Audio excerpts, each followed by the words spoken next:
James Sr., you sent your hit squad.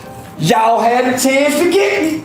Charleston White got shot at and almost killed tonight while hanging out in the 5th Ward after disrespecting Jay Prince. Charleston White posted a video from inside what looked like a normal parking lot, and within 48 hours, he had Jay Prince's name in his mouth again. That's not a coincidence. That's a pattern. For anyone who doesn't know Charleston White, here's the short version. He's a Dallas-based street commentator who built his following by saying the things most people are too careful to say out loud. He talks about gang culture, street politics, hip-hop beef, and he does it loud. He's been in hot water so many times, it's basically his home address. But this time, the situation feels different. This time, the name he kept bringing up wasn't just any name. Jay Prince is not someone you casually mention in a threatening context. He built Rap-A-Lot Records from the ground up in Houston during one of the most dangerous eras in the city's history. His roster produced legends. His reputation extends far beyond music into territory that most people in hip-hop speak about in careful, measured terms. When people talk about real power in this industry, Jay Prince's name comes up without debate. So, when Charleston White started aiming his words directly at Jay Prince's circle, something shifted. This wasn't a Twitter argument between two rappers arguing over streams. This was a street-level confrontation playing out in public, and the stakes attached to it were serious. Jay Prince is a Jay Prince mama. Them shot at me. You Jay Prince, you can suck my ass. You and your sons can suck my together, boy. So let me tell y'all while I'm talking to James Prince Sr. the way I'm talking to him today. I'm in Houston, Texas. And I decided to go enjoy myself at Dr. Candace Matthews. Man, I done left everything in the car, man. I was going to Dr. Candace Matthews' party. So I went to Dr. Candace Matthews' birthday party, and just so happened the birthday party was in 5th Ward, Texas. 5th Ward, part of Houston. Everybody know 5th Ward, that's James Prince hood, that's James Prince neighborhood. He loved 5th Ward. He take care of 5th Ward sissies, 5th Ward punks, and everything in prison. We already know that. So I show up in 5th Ward knowing that this is James Prince Rap-A-Lot in Mob Ties neighborhood, right? I show up knowing this. I go to that neighborhood by myself, no mace, no gun, no nothing, me and I go to 5th Ward, Texas. Walk up to me and say, hey, woo, woo, woo. One came to me and said, man, we just need you to apologize. But guess what my apology is? With my on Jay Prince lips, him on his knees. Those comments weren't random. They were pointed, and people close to Jay Prince's circle noticed. The thing about Jay Prince is that he rarely responds publicly to anything. That's actually part of what makes him so respected in certain circles. He doesn't need to clap back on social media. He doesn't need to explain himself. His silence carries its own weight, and in street culture, that kind of composure is often more intimidating than anything someone could actually say out loud. So, when whispers started circulating that Jay Prince's mob ties had been activated in response to Charleston's comments, people took it seriously. This wasn't speculation from random accounts online. People with actual connections to both sides were saying that the temperature had risen sharply, and that Charleston White had put himself in a genuinely dangerous position. Charleston, to his credit, didn't back down. He doubled down. He went live multiple times, addressed the situation directly, and made it very clear that he was not going to soften his stance. Whether that was bravery or recklessness depends entirely on your perspective. But either way, it poured fuel on a fire that was already burning hot. Here's where it gets really specific, and this is the part that made a lot of people sit up straight. Charleston White went on record claiming that there had been a direct attempt to get at him physically. Not a warning, not a message passed through a middleman. He was describing something that, according to him, came close enough to make it real. I don't know what I am. I went to James Prince hood, let them I'm in the city. I went to 5th Ward by myself. And the wouldn't even take a plane get me.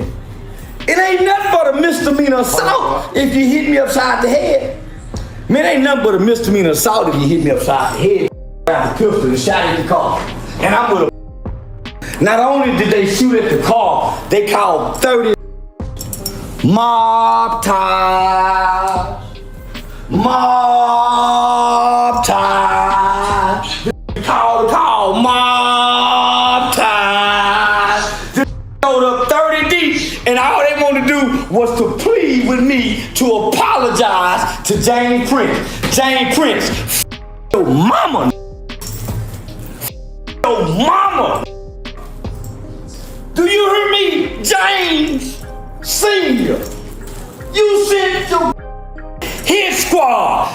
Y'all had a chance to get me. Honeycomb brazen. All the I told y'all I was in the city. Told you I was in the bitty. I told you I was in your city. Ass. The hip-hop community reacted in a split way. Some people said Charleston brought it entirely on himself by consistently poking at figures who operate at a level where words have real consequences. Others said that regardless of how reckless his mouth is, no one deserves to be hunted down over commentary. Both of those takes were flying around at the same time, and honestly, neither one is completely wrong. What nobody was doing was laughing it off. Even the people who can't stand Charleston White were paying attention, because the name attached to the other side of this situation demands that kind of attention. Jay Prince addressed things in his own way, which is to say he didn't address them directly at all. That's his style. But people close to him started making noise, and that noise carried a very specific message. The word coming out of Houston was that Charleston White had crossed a line that most people in his position would have never gone near in the first place. Rap-A-Lot Records has a legacy that stretches back to the late 1980s. Jay Prince built that label in Houston at a time when the city wasn't on the national radar for hip-hop. He signed Scarface, the Ghetto Boys, and a roster of artists who shaped an entire generation of Southern rap. But the music was always just one part of the story. The other part was the network he built around it. That network is what people in the industry whisper about when they talk about real power. When you have that kind of infrastructure behind you, you don't need to make threats publicly. The threats make themselves. And that's exactly what Charleston White was walking into when he kept pushing the narrative in Jay Prince's direction. He wasn't just talking about a music executive. He was talking about someone whose reach extends into street circles that most people never interact with and never want to. Seeing is believing. I just had to share one example of many of the criminal lies that's told on my name on a daily basis. Clearly, this is a drug deal taking place on text message, with my name being used to seal a deal that I have no knowledge of or involvement in no capacity. These type of made-up scenarios and lies are the type of excuses the feds uses to constantly harass me and try to incriminate me by the use of another person's action. Because when they arrest them, they rely on you. Let me say something to you clowns, who in my opinion lie on my name and who are trying to set me up. In my opinion, some of y'all are doing things out of ignorance, and others like Darryl D-Town Lewis, Ronald Bookman, and Sylvester Brown are, in my opinion, snitching, trying to get themselves ahead in life or out of trouble. There's a movement by some rogue FBI agents and federal prosecutors that have a hate Jay Prince racism disease. So once again, just like the rogue DEA agents I wrote about in my book, The Art and Science of Respect, that recently got arrested in Louisiana, no one believed me in Texas or did anything about them until over a decade later. It took Congresswoman Maxine Waters and the late great Janet Reno to put a spotlight on the rogue DEA agents' actions. These fearless women were criticized by politicians because they recognized the injustice being done and intervened before anyone else was smart enough to even realize they were dealing with crooked agents. To this day, no one wants to accredit these women for their forward movement, but I do, because their involvement possibly saved my life. I've had drugs planted on me on 2 different occasions by dirty cops and had to beat those cases in court. Sources close to the situation started confirming that this wasn't just online tension. There were apparently real conversations happening between real people about how to handle Charleston and what his consistent commentary was costing in terms of reputation and respect. In street culture, reputation isn't just ego, it's currency, it's protection, it's the thing that keeps people from testing you. And Charleston White was out here spending somebody else's currency without permission.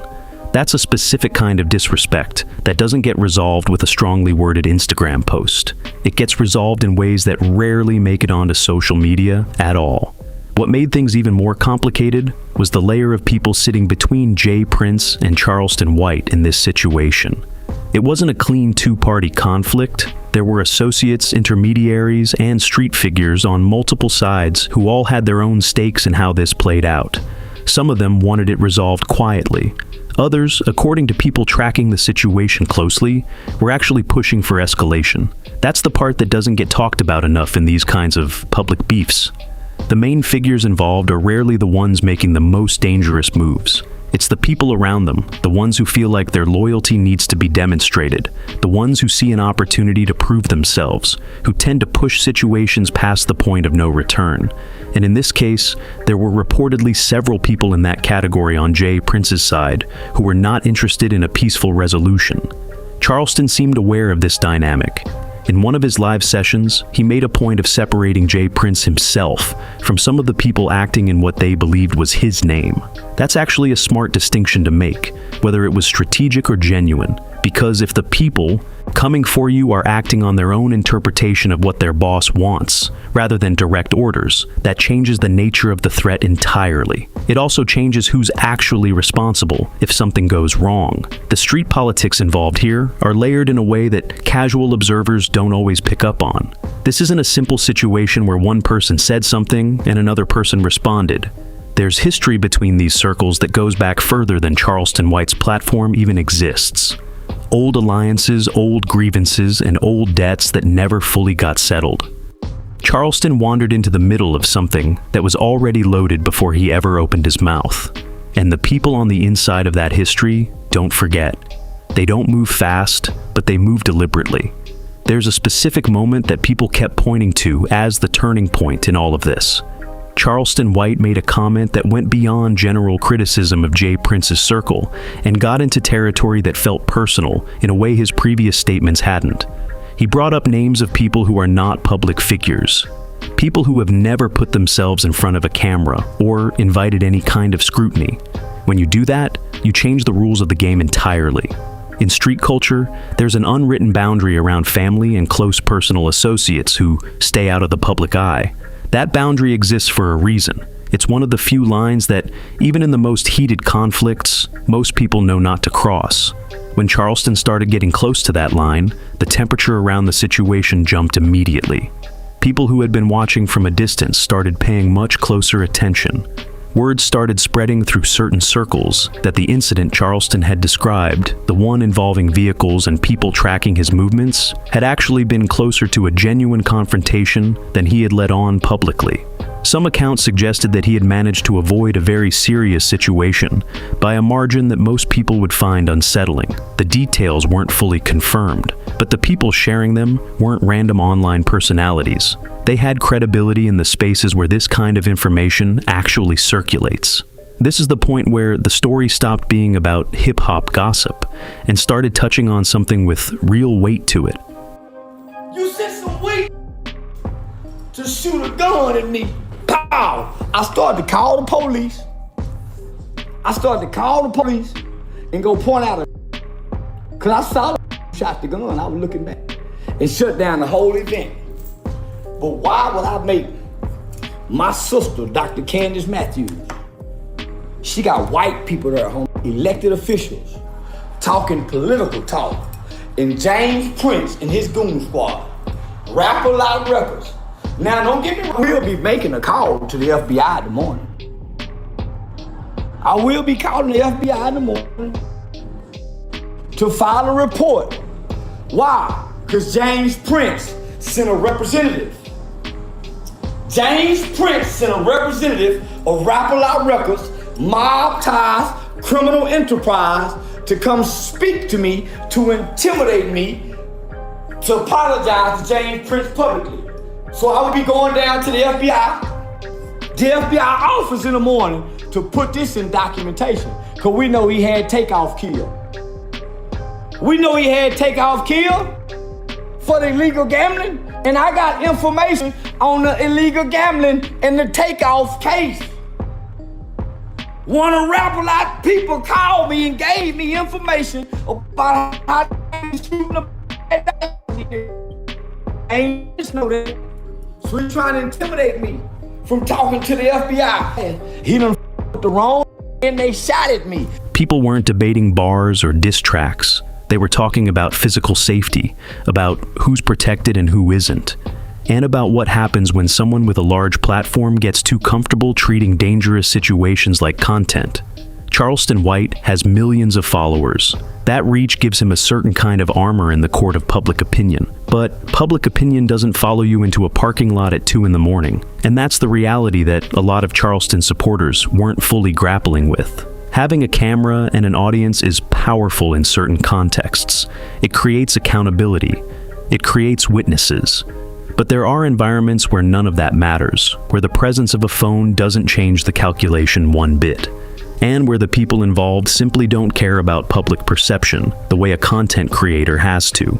Jay Prince has operated in those environments his entire career. He understands them in a way that someone who built their reputation primarily online simply doesn't. That gap in understanding is exactly what made this situation so dangerous for Charleston White, whether he fully recognized it or not. People in Houston started talking more openly about the specifics of what had allegedly gone down. The story that kept coming up involved Charleston being in a location that he frequented regularly, and people connected to Jay Prince's circle showing up at that same location. Whether that was coincidence or coordination was the question everyone was asking, but the people who claimed to have direct knowledge of the situation were pretty consistent in saying it was not a coincidence. Charleston went live shortly after this alleged incident, and his energy was noticeably different. He was still loud, still confrontational, still very much himself. But there were moments where something else came through. A sharpness, a kind of awareness that hadn't always been present in his previous sessions. Like someone who had just gotten a very clear reminder that the world he was talking about so freely had edges that could actually cut him. He started making references to his own security arrangements. He talked about not moving alone anymore. He mentioned that people close to him had urged him to be more careful about his patterns and routines. These weren't the words of someone playing up drama for views. These were the words of someone who had genuinely recalibrated their understanding of their own situation. That recalibration didn't stop him from talking, though. And that's the part that kept this story moving forward, even when it seemed like it might cool down. Charleston White is not wired to go quiet. Even when the smart play is to step back and let things settle, he pushes forward. It's the same quality that built his platform, and the same quality that keeps putting him in rooms he probably shouldn't be in. He started making a very deliberate point of documenting everything. Every move, every location, every interaction that felt even slightly off. He told his audience directly that he was doing this intentionally, that if anything happened to him, there would be a trail. That's a calculated move. It's also a move that signals how seriously he was taking the threat, regardless of how loudly he was still performing confidence on camera. The people watching this situation from inside the industry were split on what they thought would happen next. Some believed that Jay Prince's circle would ultimately let it go.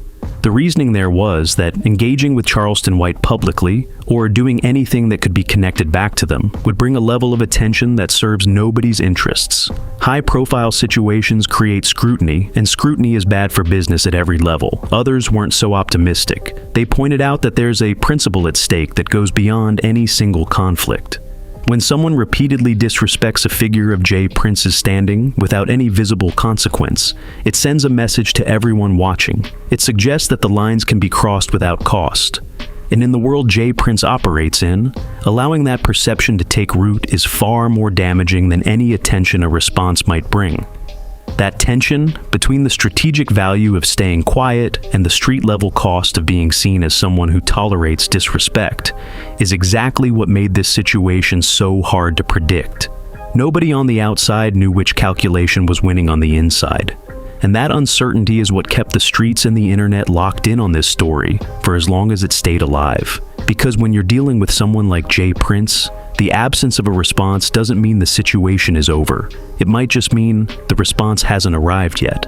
That's a different kind of pressure than anything Charleston White had faced before in his very public career.